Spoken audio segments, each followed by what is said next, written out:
Hello, it is time for another episode of Netflix miniseries adventures. And today we're having a look at the series based on the tantalizing thriller novel Behind Her Eyes. From author Sarah Pinborough, Behind Her Eyes tells the story of Louise, a single mother who starts up an affair with her boss before it's revealed that, oh no, he's married. There's night terrors, lucid dreaming, workplace adultery. What more could you want?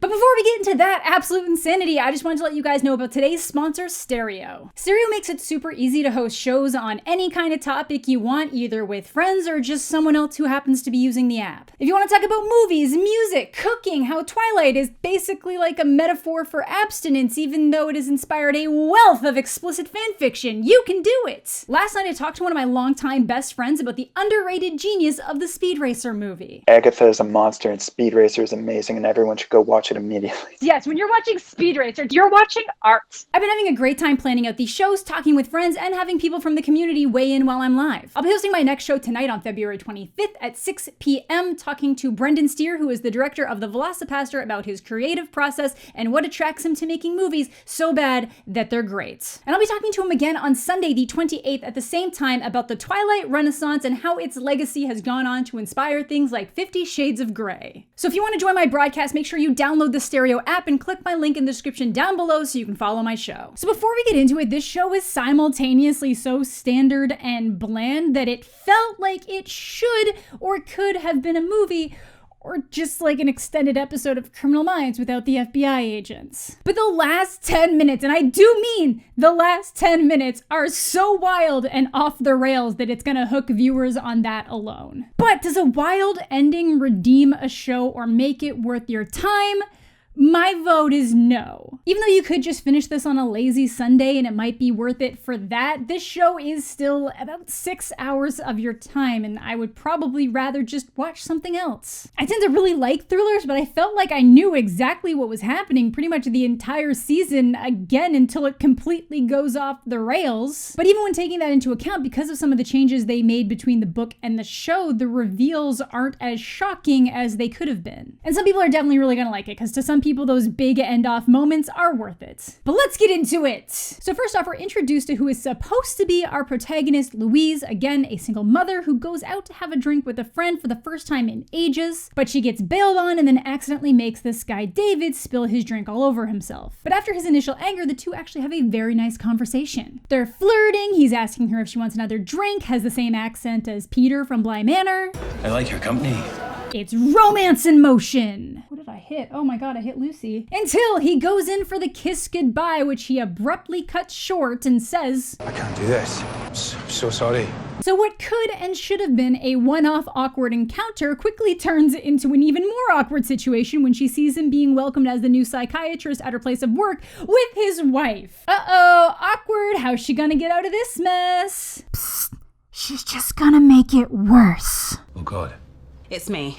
What happened? It was nothing. And if all that wasn't bad enough, she also has night terrors. At the good doctor's house, we're introduced to his wife, Adele. She's played by Eve Hewson, who just captures this detached, unsettling look in her eyes so effectively that we just know something's going on with her. And David seems generally uneasy with her, and even though she's an adult, he has to stick around to make sure she takes her medication. And it's alluded to that something happened that caused them to move from wherever they just came from, and he asks her if it's happening again. And there's some definite trouble in paradise when she tells him she loves him, and he just immediately seems so disgusted mid-sex that he can't even look at her. And while Louise seems to be our clear protagonist, Adele is who we get the most background info on. We get this very shallow side of Louise. She's lonely, she's a single mother, she works as a secretary, her husband cheated. But with Adele, we get this entire backstory about how she was sent to an institution for a period of time after her parents died in a fire. And each episode gives us a little bit more of her time at that institution and somebody that she meets there. It's also established that her family was insanely rich and that money's just kind of waiting for her to get better. Yet somehow by the end, you'll also feel like you don't actually know anything about Adele either. It's very weird. And if the situation of kissing your married boss before you knew he was married or your boss wasn't already awkward enough, she smacks right into Adele after dropping Adam off at school, and she just insists on grabbing a coffee with Louise after finding out she works for David. And while on this very awkward coffee rendezvous, Louise's night terrors come into discussion and Adele is super interested by them. then. But then David calls and Adele lies about running into Louise and asks her to keep quiet about it too. Doesn't even want David to know that they've met, but also wants to be besties and gym pals. So off to a great start here. Right off the bat, I'm assuming that Adele did something to someone David may or may not have been having an affair with, and then they had to move to get away from it. And when Adele gets home, she starts painting the walls a bunch of random colors, seems super happy that she's made a new bestie, dumps the pills she's supposed to take, and then David calls and says he'll be home late and doesn't say he loves her back. Then her random paint lines turn into a very ominous forest while showing us flashbacks to a well. So I'm guessing someone is in that well. You know what, Netflix, we already got this recently, and I'm sure this isn't gonna top it, so.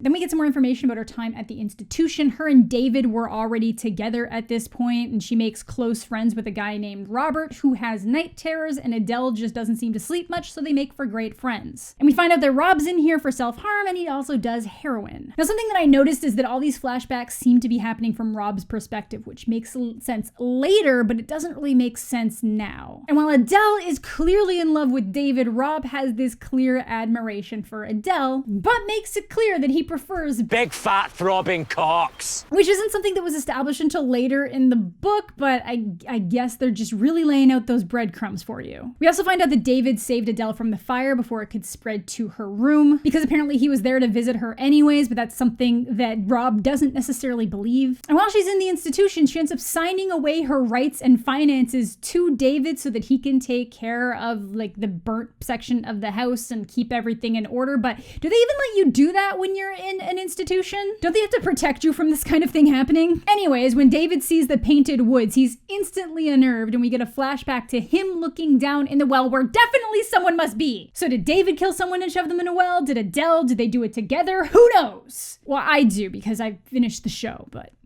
yeah. And for some insane reason, Louise actually agrees to start going to the gym with Adele and then has lunch with her at her home after, because Adele needs to be home to get David's phone call. Because yeah, he checks up on her multiple times in the day. But while they're having lunch, Adele mentions that she also used to have night terrors, but she learned to control the dreams and has a journal that can teach Louise how to as well. So I'm watching this thinking, hey, wasn't it Rob that had the night terrors? And the journal that he gives her is actually Rob's, and it's just filled with instructions on how to lucid dream that he actually learned from Adele, but it's also a bunch of personal diary entries, which is why it starts making sense that those flashback scenes are in his perspective, because it's supposed to be like Louise reading them. But the earlier one in the episode should have been from Adele's perspective. And just as this friendship is starting to bud, David heads over to visit Louise to apologize for being a dick at work. He thinks the meeting was fate, but Louise obviously thinks it was bad luck because she finally found someone that she's interested in, and he's her married boss. And she actually goes to kick him to the curb for being a shit about it just before they take part in some good old-fashioned adultery. Now, I realize that David is the central shit here for kissing a woman when he was married and not disclosing the fact that he was married, but Louise at this point is not only aware of the wife, but she's also friends with her. Now you're playing with fire and being a shit. She's even listening in on the conversations when David calls Adele from work, which actually kind of makes David seem like the asshole. Adele says she might go find a cozy cafe for a coffee, and David flips and puts her on more pills, which just seems like an overreaction for someone who wants to go get some coffee. But there's clearly a lot of turmoil in this relationship, and the more that Adele tries, the more it seems to piss David off. Their conversations always have a back and forth where Adele seems to be accusing David of something, and David flips it right back and asks her if something's happening. My impression here is that she definitely had a full-on "get your hands off my man" moment, and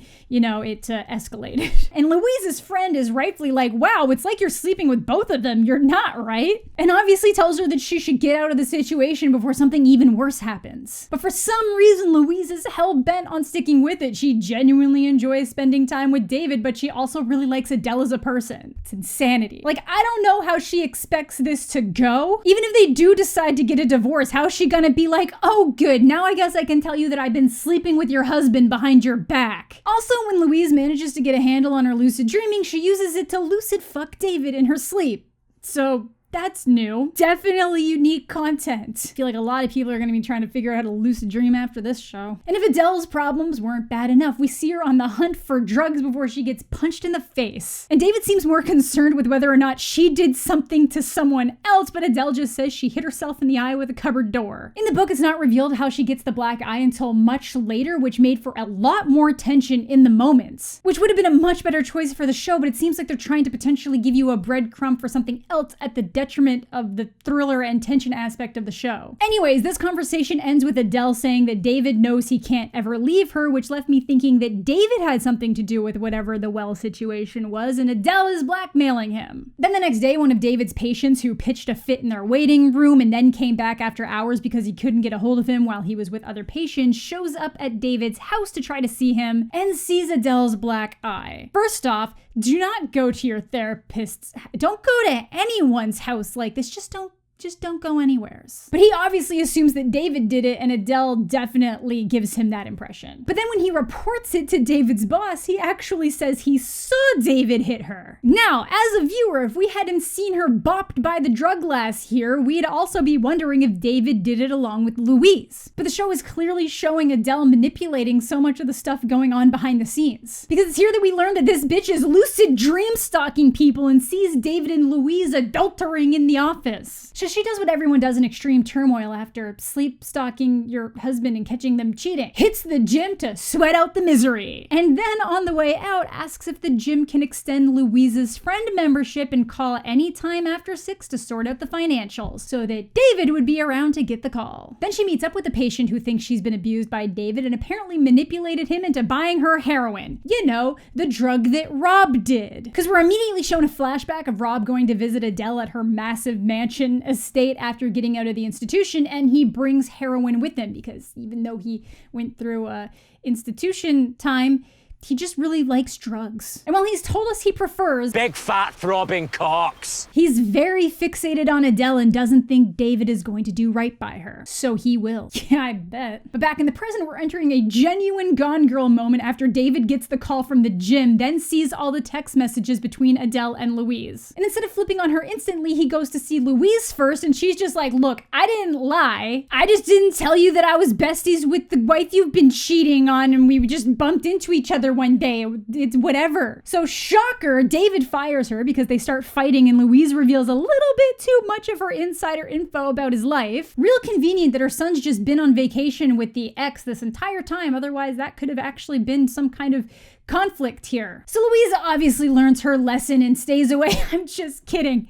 She immediately goes to talk to Adele. And she actually has to break into the house because Adele is completely slumped and passed out in a chair. And then she says it's because of the meds that David makes her take, which I'm sure she's not actually taking. But Louise is horrified by how strong the antipsychotics and sedatives are, which is kind of leading her to believe that David's just purposely medicating her into oblivion. And every time she tries to tell Adele what happened between her and David, Adele starts nodding off. She clearly doesn't want Louise to know that she knows. But she ends up telling Louise about the affair David had with a woman named Marianne who owned a coffee shop called the Cozy Cafe, which is why he snapped earlier she was baiting him. According to Adele, all she did was confront the woman, which just led to her and David moving away for a fresh start, which isn't going great. And she tells Louise that she can't even leave him because he has a file on her that he could use to make everyone believe that she's crazy. But hey, we already know that she's blackmailing him. Like, yeah, obviously there's tension of like, okay, well, what's gonna happen to Louise and all this, but like, there could be more. I feel like as viewers, we should be seeing things the way Louise is seeing them and learning things as Louise is learning them. Because at this point, Adele lying can't be the big reveal because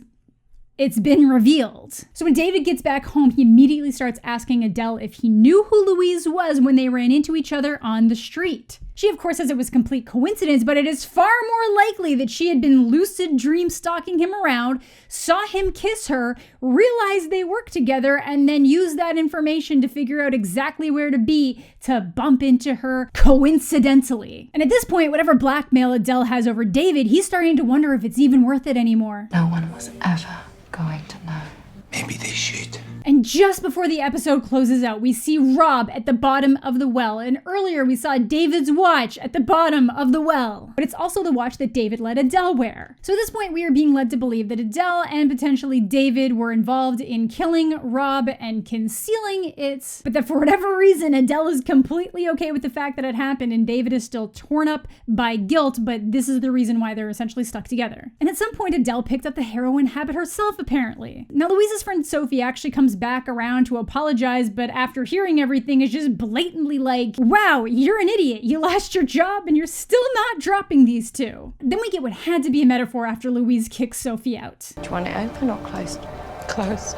Yes, I would rather deal with a dysfunctional married couple than have one of my longtime friends. Adios! And then it gets worse when Louise realizes she still has the office key, breaks in, and steals Adele's file because for some reason David leaves his drawer keys in his desk. Then she brings the file to Adele. She just broke so many laws. But Louise had taken a quick look at the file and was like, look, it says that Marianne chose not to press charges. So like, what did you do that would have warranted pressing charges? And Adele's like, no, I just confronted her. Wouldn't you? Now he can paint me as the bad guy. Then she drops the bomb that she thinks David killed Rob out of jealousy, that one day he was just gone from the mansion. But because of all the stuff we know as viewers, this is just so unlikely to be the case. Adele clearly knows that Rob is dead, and that's what they're covering up, and she's also acknowledged that whatever that situation is the moment that she knew David really loved her. The show is just constantly working against itself with the tension building. But it's enough to get Louise looking into the case after she realizes that the last handful of pages of Rob's journal are missing. And she can't find anything about him, but found his sister's number just as David shows up saying that he knows she broke in. So instead of giving some evidence to her that Adele is dangerous, he just leaves her with a vague warning that makes it sound like he's going to do something to her, which just makes her think that he's even more guilty. If you keep interfering,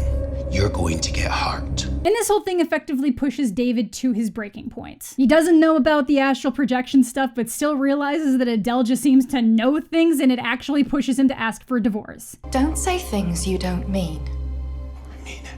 It then cuts to a scene of Adele and Rob astral projecting together, flying around the dream space, and it turns out that Adele was astral projecting far away from her body when the fire started, and she blames herself for not waking up in time to save her parents. And if you're looking for a sinister resolution to the fire, there won't be. And after a chat with David, Louise calls Rob's sister, who seems completely unconcerned that he's been gone for 10 years and wouldn't even be bothered if he died of a drug overdose because he's always been a nasty shit. And at this point, she also thinks that David may have started the fire at Adele's parents' place because he wanted their money, which is also apparently what the cops thought because he was a major suspect. All this convinces her to send off an anonymous letter to police implicating David in Rob's death. And right after she does it, she figures out that astral projection can let you travel around the real world with your soul, and finally realizes that Adele probably set the whole thing up. You lying bitch. Good thing you already sent the letter off to the police. So entering full detective mode, she goes to see Marianne, who really wants nothing to do with the conversation until she sees how distraught Louise is. Marianne says that they never had an affair and she was too old for David anyways, but that he used to confide in her about his unhappiness, and she eventually says that if he's so miserable, he should just leave. But through all this, Adele had been coming in too, until one day she actually confronts Marianne and says she knows everything about the conversations she has with David and warns her to stay away. Even though, you know, he's the one going to her business. But Marianne doesn't take her seriously until she comes home one day and her cat just isn't around, and someone wrote slut on her wall with what appears to be blood. And I was worried we were gonna see a dead cat, but don't worry, the cat is fine. The cat is not fine in the book, so this was a good choice. Good job, show. And before she can process much, Adele is suddenly there with a knife from Marianne's kitchen, saying that it must be scary living all alone because if someone wants in, they can always find a way. And for some reason, instead of calling the cops immediately, she goes to David first, who begs her not to press charges, but then basically implies that it would just be her word versus Adele's, and then promises he'll move away. So yeah, bitch is crazy. And our flashbacks are finally winding down when David shows up to the mansion. He and Rob actually get along. David really doesn't seem jealous, but Rob definitely feels weird about the dynamic. Might just be the third wheeling. Should clean this up, I suppose. But But it's starting to seem like he might not be jealous of David anymore. He's jealous of Adele. Dale's really lucky to have you. I'm jealous. I prefer cock, by the way. Big, fat, throbbing cocks. Though he specifies that he's jealous of both of them and what they have, he fixates on the area of his shoulder that David touched, then astral projects up to the room to spy on them having sex and is focusing on David, not Adele. I can see why you love him, by the way. He's kind of perfect, isn't he? So David finally confirms to Louise that Rob is dead, and it cuts to a flashback of David quickly driving back to the mansion and Adele saying that Rob OD'd on heroin after they did some together, and in her panic, drug him to the well and dropped him down to hide the body, and David's watch fell in after. And she convinces him not to go to the cops because they'll just try to lock her back up in the institution and it'll all be fine because no one knows he's here. But the guilt has been catching up to David and it's haunting him that it isn't bothering Adele. But anytime he tried to leave, she said she'd call the cops and say that he killed Rob. But at this point, he doesn't care and decides he's just gonna turn himself in. And even though Louise promises him that she's gonna stay away from Adele, she drops her kid off with the dad and just stands in her kitchen asking Adele if she's watching. And she calls right away like the creep she is. At this point, she thinks she's won, but Louise is like, hey no, David is officially fed up and he's going to the cops, so you're gonna lose him to the prison anyways. Which makes Adele completely snap. Fuck off! All semblance of that sweet lonely girl gone. It cuts to her writing a suicide letter where she admits that she was the one who put Rob's body in the well but refuses to deal with the consequences, does a bunch of heroin, and sets the house on fire. I'd rather have oblivion than be alone. So she sends Louise a text saying that she's gonna make everything right and that she was always a good friend to her, so Louise knows, hey, oh my god, you're gonna kill yourself. And instead of calling the cops, she just takes an Uber over to the house herself and then notices that it's on fire. And again, instead of calling 999, she decides that she's just gonna lucid dream her way in and just take a little peek at what's up. It makes no sense, but the second her spirit is in the room, Adele's spirit is just hiding in the corner, makes a break for it, and forcibly enters Louise's body. So then she heads into the house, and Louise can't move in Adele's body because of the heroin. And then Adele reveals her sinister motive. She was never gonna let Louise have him. She earned this life. You don't get to take him from me, Louise. Then shoots her up with a lethal dose of heroin, and her last words are Adam. 'Cause yeah, she has a kid. So this was the first holy shit what the hell moment in that last 10 minutes. So Adele Louise heroically drags the body out of the house and puts on a show for the cops. And the shift in her behavior is quite obvious to everyone except David apparently. When she dropped Adam off with the ex, they were on really good terms and now she's suddenly super standoffish. And Adam definitely knows that something's up. Mommy! Is everything alright? And that's the real tragedy here. This kid lost his mom. She and David immediately meet up and it's like he doesn't even care that Adele is dead. I can't believe it's over. But he'd still be charged with concealing a body, wouldn't he? Oh well. Then we get the second WTF moment, which was actually pretty heavily hinted towards the entire time, that what Rob was trying to convince Adele to do was not heroin, but it was astral projection body swapping. It's not like you've never had a man inside you before, is it? So the second they swap, Rob is like, hey, sorry, I just can't go back to my own life now that you've shown me this, and kills her. And while we're being shown this horrific montage, David and Louise are getting married. Waste no time. And they're driving away and she's like, we can do whatever we want, it's just us now. And David's like, And Adam. Yeah. Jesus, I feel so bad for that kid. He 100% knows something's up. Maybe I've changed. And that's it. See what I mean about it being completely standard other than the lucid dreaming until literally the last 10 minutes where it goes off the rails? But the hints really are there. Sure, if somebody did heroin once, that is definitely enough to form a habit. That's just kind of how heroin is. The fact that the flashbacks were in his perspective before Louise got the journal, how he was the one who had night terrors, not Adele, telling Adele that he loves everything about her.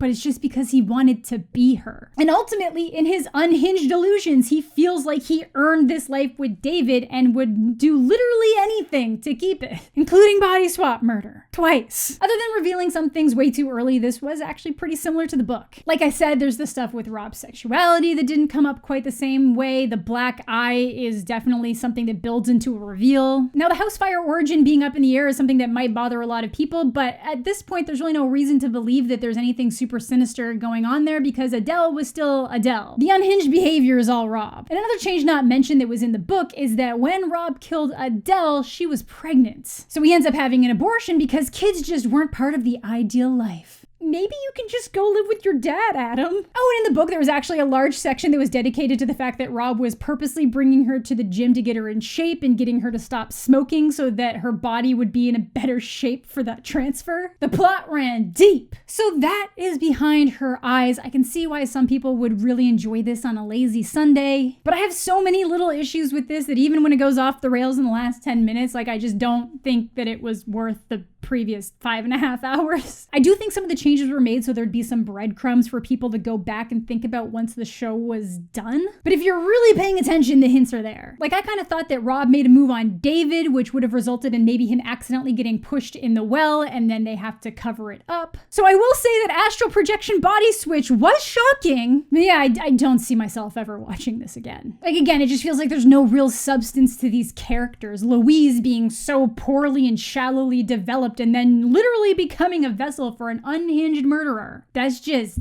not great. Then the fact that she has a son doesn't really even become a conflict until the end. David's also not really fleshed out, and by the end of it, neither is Adele. And honestly, neither is Rob. We just know that he hates his old life and he does a lot of drugs. But let me know what you guys are thinking. I know a lot of people are really enjoying that, and again, I can definitely see why. It's just, I guess it just wasn't for me. So thank you all so much for watching. Thanks as always to my Patreon supporters. Subscribe to the channel if you're new. Leave a like on the video if you're into that kind of thing. I hope you're all having a fantastic day. I'm mostly okay, and we'll catch you all later.